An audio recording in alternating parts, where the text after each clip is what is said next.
I invite you to meditate on a very old concept that has become outdated.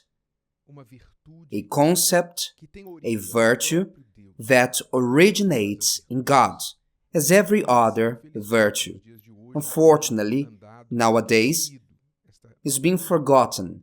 This virtue is practiced by few, which is an opportunity for you, because if you embrace this virtue, you will stand out from the majority once the majority does not practice it. I'm talking about honor. To honor. To be a person of honor, who practices honor. When we speak about honor, the concept of honor is connected with doing what is right for someone. To do what is right for the person, regardless of that person's merits. Honor is linked to your character, regardless if you like the person. You honor because you are committed with your own principles that determine you must do your part towards those who deserve it. Honor is to do what is right for someone, at least the minimum that you owe that person. For example, one of the greatest concepts of honor in the Holy Scriptures is the 5th commandment, the 5th out of the 10 commandments. Honor your father and your mother, that your days may be long upon the land.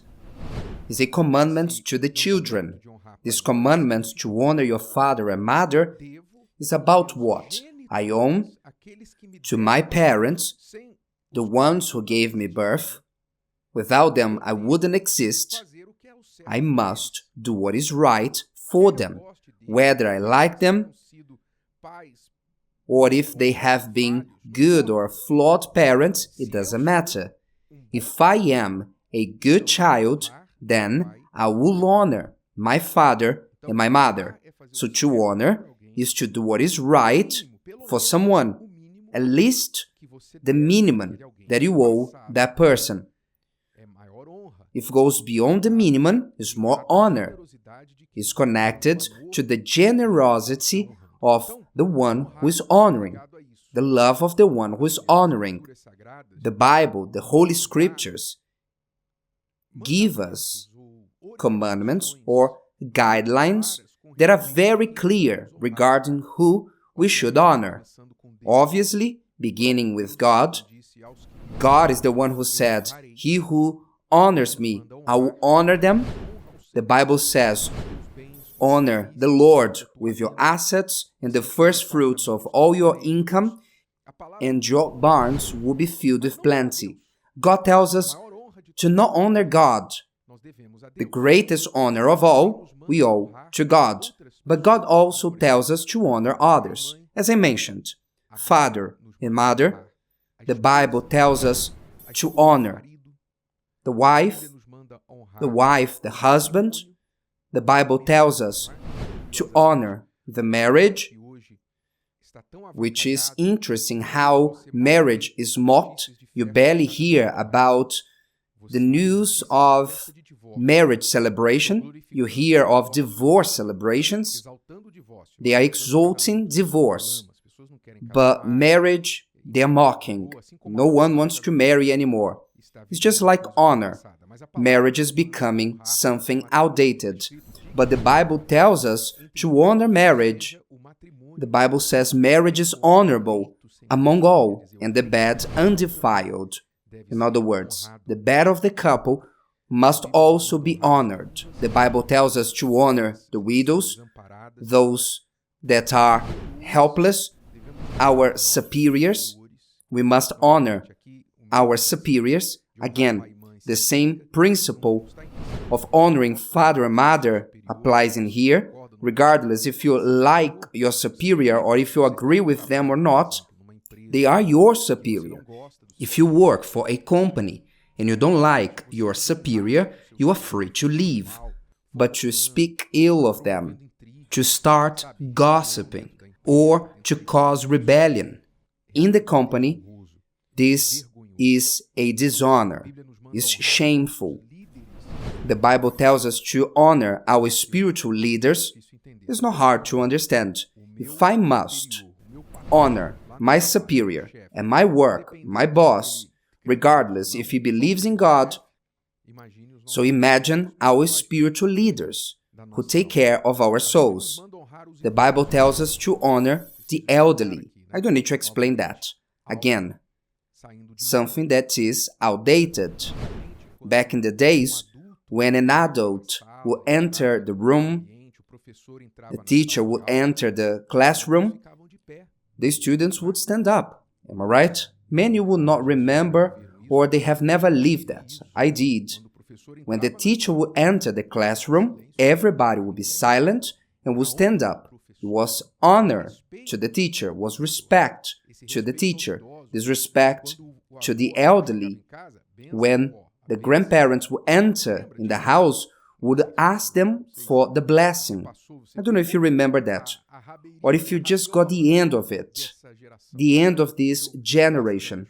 Thank God I got the end of it, the end of this generation. But the Bible tells us to honor the elderly in a time that children are killing their parents for no reason, for a mobile phone, for a video game. The Bible tells us to honor those who deserve. In other words, everyone. There's even a direction in 1 Peter 2:17 that we should honor all people. So this concept of honoring all their due, so I must look at what I own to people and do my part. This is to honor. So it's to honor my commitments as a husband, as a father, as a son, at work, my responsibilities towards those that I work with. All that I owe to someone, I must fulfill that. I should owe nothing but love. This is the concept of honor. And so that you may remain honored from God, first you must honor Him. You must be a person of honor, truly of honor, with actions. And God does not only want honor with actions. Look what He said through prophet Isaiah, chapter 29, verse 13. Therefore the Lord said, Inasmuch as these people draw near with their mouths and honor me with their lips, but have removed their hearts far from me, and their fear toward me is taught by the commandment of man. Listen, there are two types of honor: the external honor, what I do, and the internal one, what I think and feel in regards to a person. It's possible, as God said, to honor only externally. It's possible for you to honor just with your mouth. Mom, Dad, good morning. Yes, sir. Yes, boss. Just with your mouth to honor the person, to do what is right. But in your heart, there's hatred, contempt, disdain, evil eyes. I don't see the day to leave this place, this house. I hope that they fire me. In your heart, you may have a feeling that is completely contrary to what you're doing on the outside. And it's what God is condemning here. What's the point of you honoring me with your lips and your mouth and your heart being away from me? You are only concerned about fulfilling man's commandments, but not mine. So God rejected the type of honor that was only external once there was the absence of the internal honor. What does God want? He wants both. If you only honor God with your lips, but your inside is far from Him, then you are a hypocrite. But if, on the other hand, you only honor God in your head, as many they say, I believe in God, I love God, God is first in my life, I love Him, He is everything for me, God is this, God is that, the person thinks that inside they honor God. They might even have good intentions within in regards to God, but they are not strong enough to show them on the outside through actions. It's the faith of demons that I spoke previously. That person that says that they believe as demons do, but they do nothing. They do nothing in regards to this faith.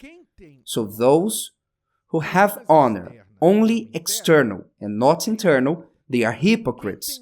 And those who have honor inside, they believe in God. They truly believe in God, that God is everything for them and first, but they don't translate these feelings and thoughts to the outside. They have a dead faith, the faith of demons, a demoniac faith, a faith that solves nothing. God does not search for honor inside or outside. He seeks for both, the complete, total and sincere honor. From the inside out, what I feel inside, I show on the outside, and when I am doing something outside, it relates to what I have inside. This is the honor that God is looking for. So that is why many are like this today, receiving God's disdain, being disdained by God, because they despise God. It's what the word says. It's not me speaking. He said that. In the same part that he says, those who honor me, I will honor them. He says, those who despise me, I will despise them. So it is action and reaction. It is Newton's law. Action and reaction. How I treat God, I am treated. So if you want to become someone who is different before God and before the world, start to observe if you have fulfilled your role of honoring those who are due, beginning with your family, those who are closest to you, and mainly God. Have you been fulfilling your role? Have you been having actions and thoughts and character that are honorable before God?